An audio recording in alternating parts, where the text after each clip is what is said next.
let's just say I'm right at the limit of what this truck and trailer can handle. Yeah, right at the limit. And the other thing is, you know, that's actually a pretty steep up there, and these ramps are totally smooth. These don't stick up above, so there's really nothing for the tracks to grab onto. So I don't think that's going to work. I think I'm just going to sit there and slide, and then I'll start going sideways and get in a position I don't want to be in pretty quickly. So I think what I'm going to have to do is I'll drive up the drive further until the truck's on a downslope, which will make these ramps flatter. Hopefully that'll do the trick for me. Once I get up on the wood, it should be fine, assuming I don't crush the trailer.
They're all looking at their next victim.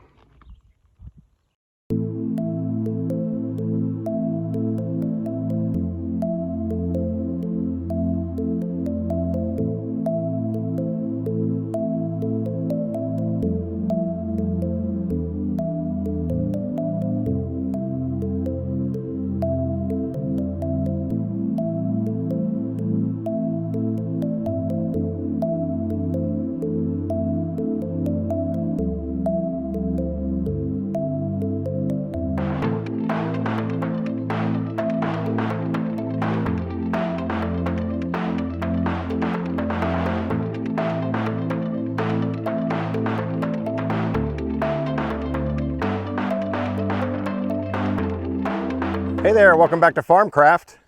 You guys saw the title, you know what's going on here.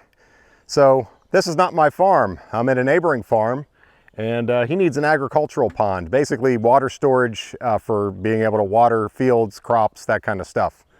So we're looking right across, so there's a gully here, and this is where the dam's gonna go. The water's gonna go up into that gully quite a ways, but I'm actually not sure how far.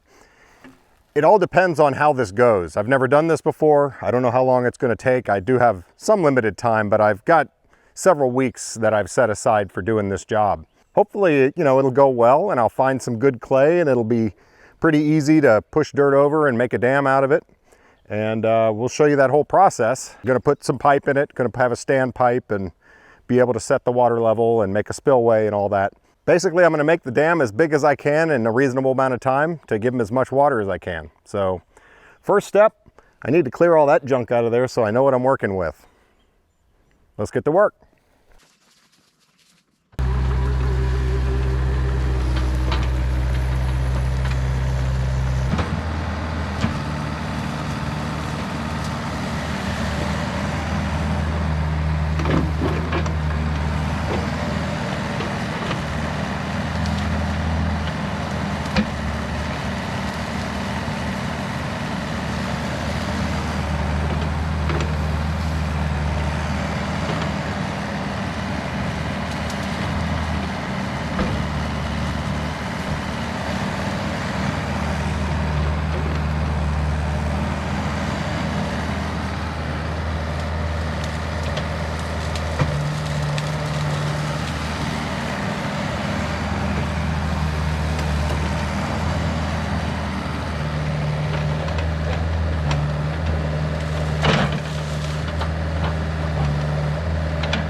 you may wonder why I'm not using the dozer for this. And there's a couple reasons.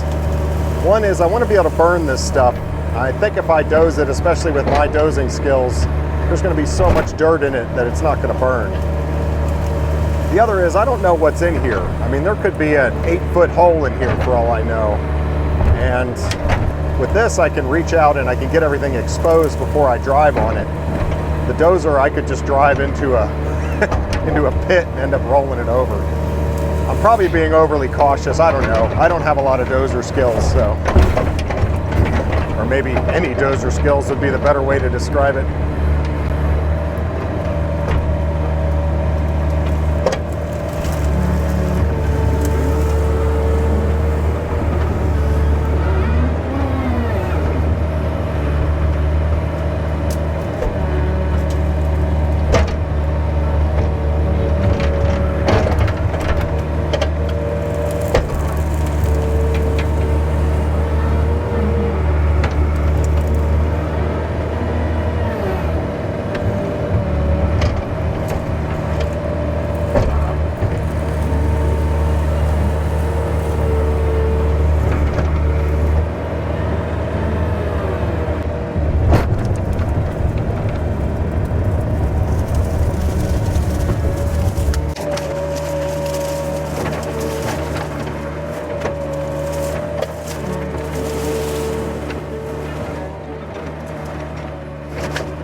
So.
This might be a sign that I should stop for the day.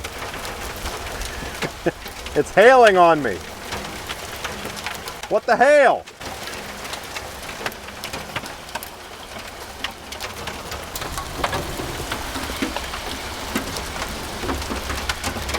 See him out there?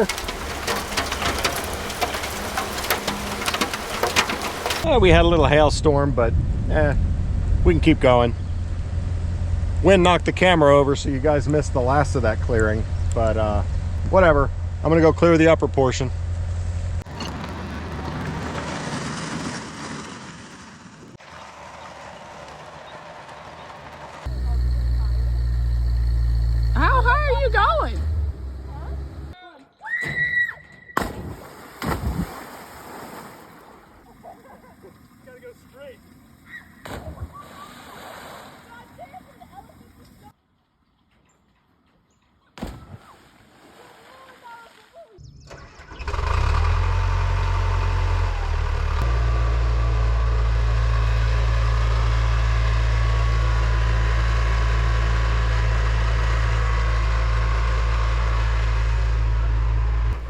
So the terrain down in this bottom is actually pretty rough. Over the years, stumps and brush and stuff has been pushed down in there and left to rot, making many different piles and a very uneven surface. Nothing the dozer can't handle, though.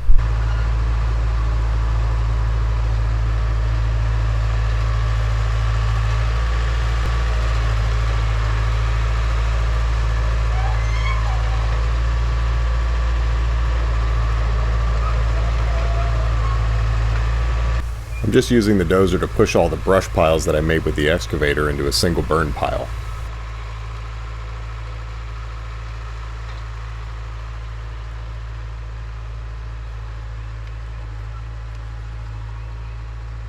You know, this whole site prep portion was going pretty rapidly, faster than I expected actually, but watching this at actual speed on a YouTube video seems so dull, so slow. Why don't we go to 2x speed?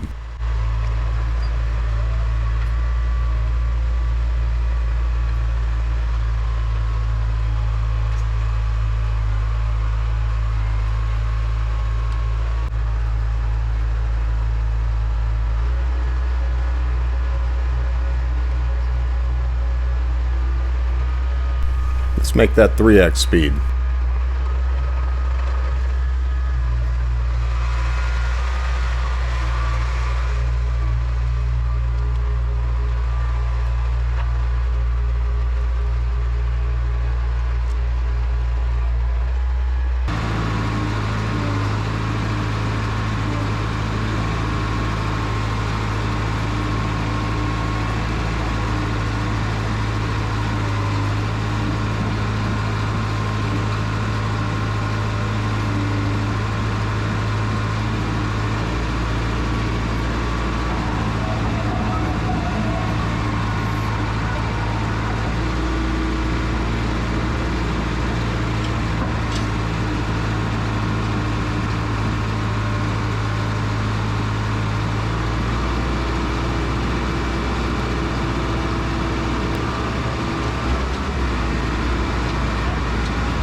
I can't take it.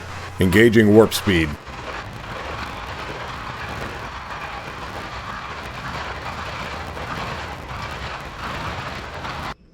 Well, that took 3 hours.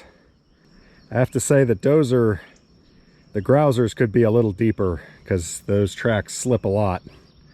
But, you know, beggars can't be choosers. It's not like I bought a new dozer.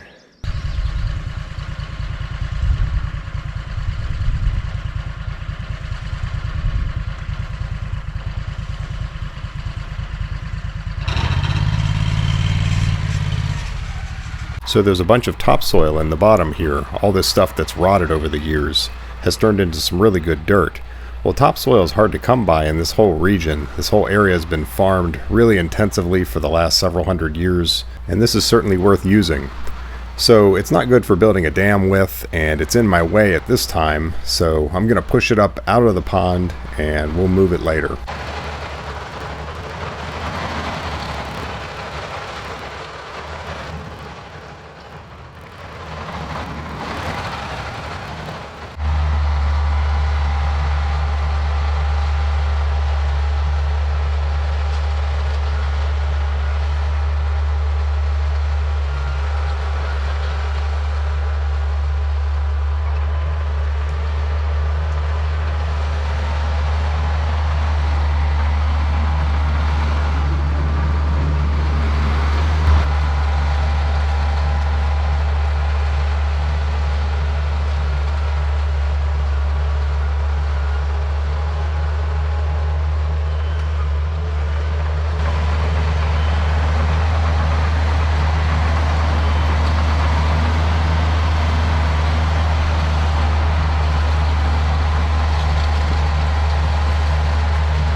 This thing runs great for a few minutes and then it starts bogging down. It seems like it's starving for fuel.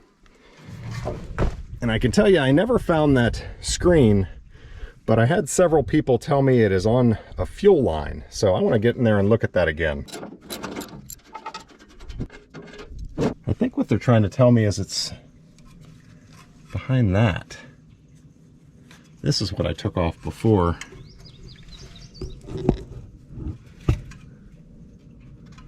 That guy under there.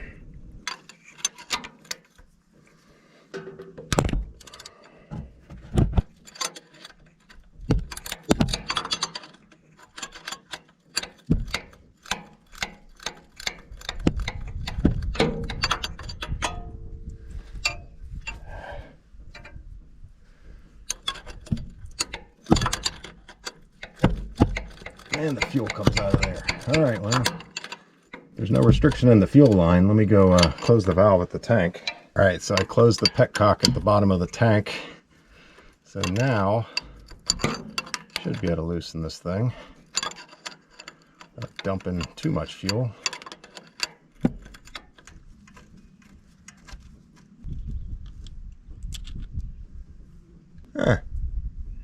And there's our screen. And sweet. I was worried I wasn't going to find the problem. Look how clogged it is. Yeah, that's a problem. Awesome. You know, I have to say thank you guys, because it's like an unfair advantage having a YouTube channel and being able to get ideas from everybody. I don't know if I would have ever thought to check that fuel line. Yeah, it's definitely, like you can even see down in the banjo bolt, there's a bunch of crud in there. So we need to clean that guy out. I had checked behind here and checked behind this banjo bolt and didn't find anything, but obviously there was one more remaining, the hardest one to reach, probably why I didn't think to check that one. So I'm going to take the other end of that line off and we're going to clean this thing out right.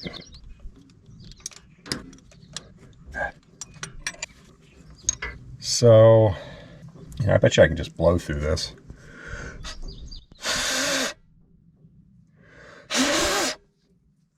This guy, is that thing threaded down in there? I think I need to take this back to my shop to get it cleaned out properly. So yeah, I think we're driving home. So it looks like that screws out of there.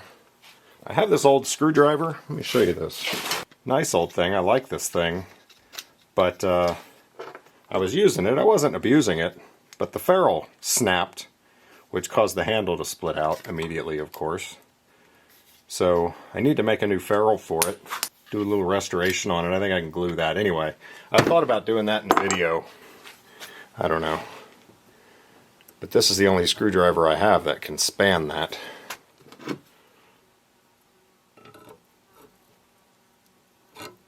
Oh, look at that.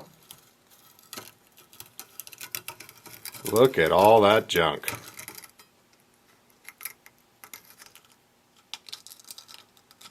There's your problem, lady.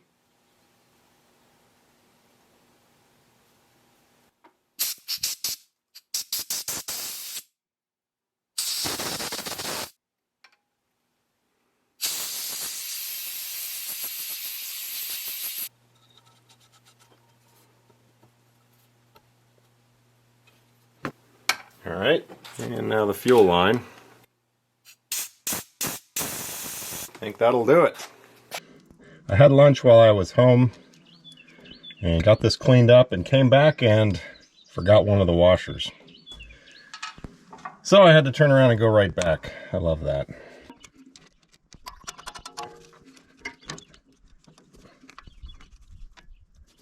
All right. Screen is clean. Got both washers. Oh, don't drop it. Don't drop it in the dirt.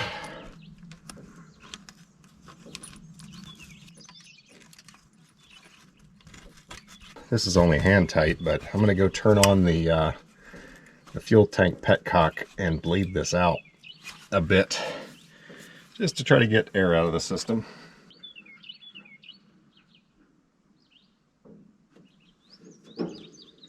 Perfect. Oh, wait.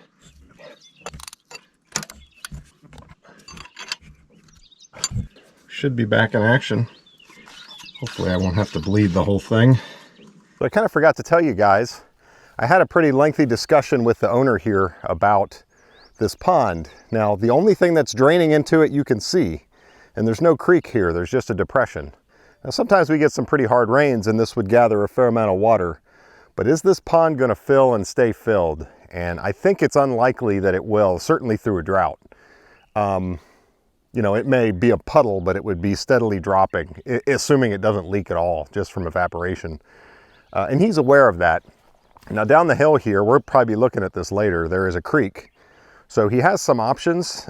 He's thinking about a ram pump. He's thinking about a solar powered water pump to supplement this. He's also thinking about diverting and digging a swale over there to bring more water this way. So there are options. Now, obviously if it leaks, we're gonna come into other options on that. That's the way it goes when you're building the pond. He has pretty good clay, so most likely we'll be able to build it and it won't leak, but you just never know. I mean, you might have rock seams right at the base of your pond that are just taking the water and letting it go out, in which case you're gonna have to do something to seal it. Once we get the pond built, if we have to, we'll have to build a system to get it to fill and stay filled. And then I will probably do a start to finish video later in the year, because it's gonna take a long time. It always takes a long time to fill up a big pond. I mean, this isn't as big as mine, but it's still pretty good size. It's a lot of water. Right now, he wants this topsoil. And so I'm trying to get the topsoil all out of the bottom, but let's see how this thing runs with that screen cleaned. Hopefully that's gonna help. Back to work.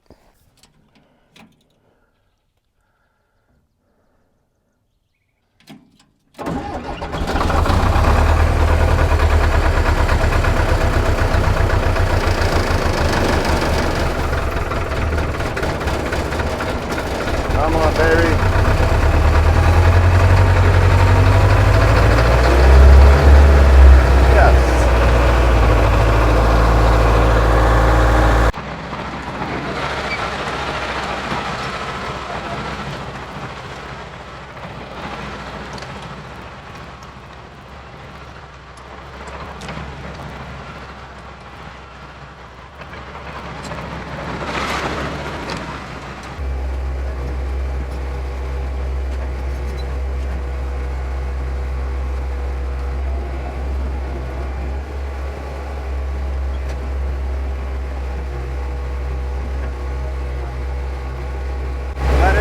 Much happier.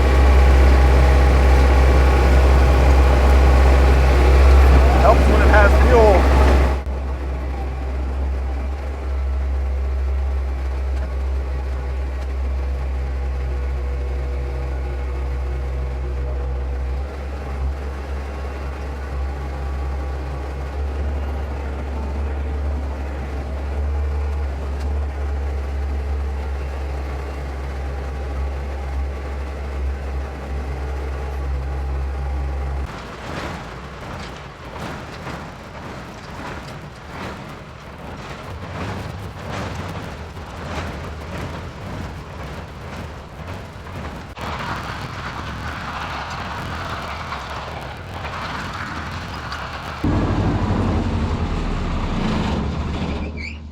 Doing it again.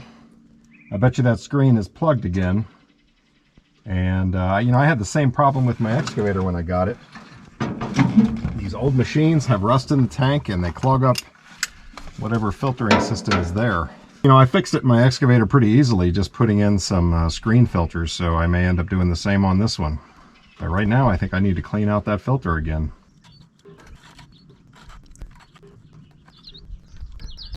Yep. More crud.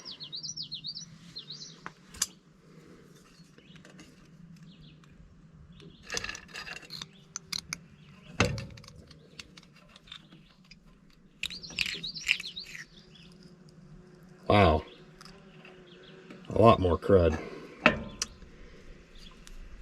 Yeah, I need a filter that can go a lot longer than that before it gets clogged. All right, let's see if this thing will start.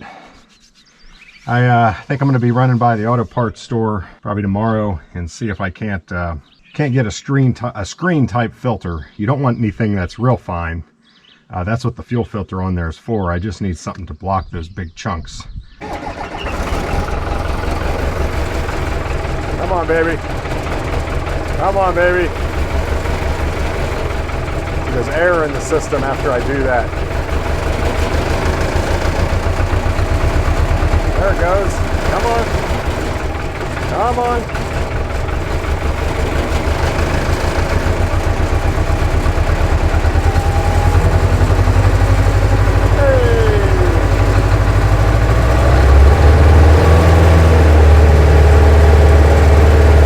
So I've got all the good topsoil pushed over there. The grousers actually work a lot better when there's not water on the ground. You know, even just a little bit from yesterday really made it hard to push up that hill. Obviously they could use a little more depth to them, but they work well enough for me.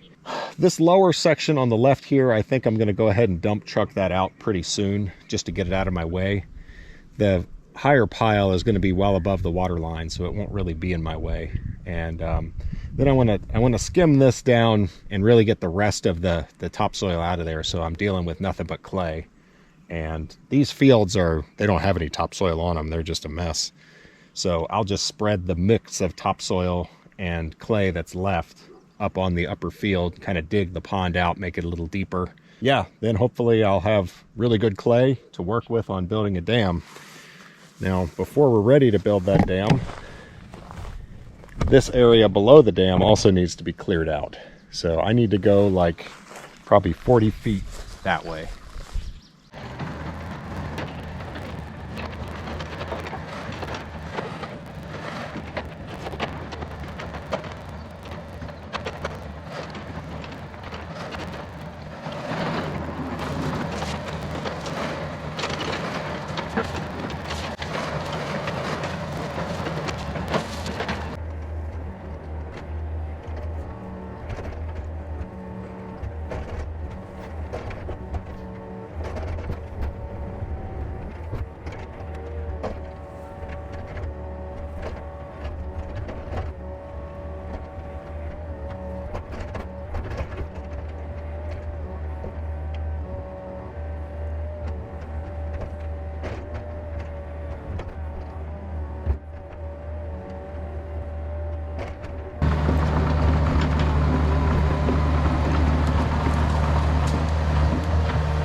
Seven hours of working with the equipment to clear it all out, pile up all the brush, and then push all the topsoil off. Clear that down there too. So that's 7 hours of seat time in the machinery that I'm talking about. And that sounds pretty good, but that doesn't include all the other time I've spent moving the equipment over, getting the site ready, kind of laying things out and planning everything, going to the parts store and dealing with the dozer problems. So this is the end of part one. We're going to carry on next week and hopefully get rolling on this pond without equipment issues. So thanks for watching, guys. We'll see you next week.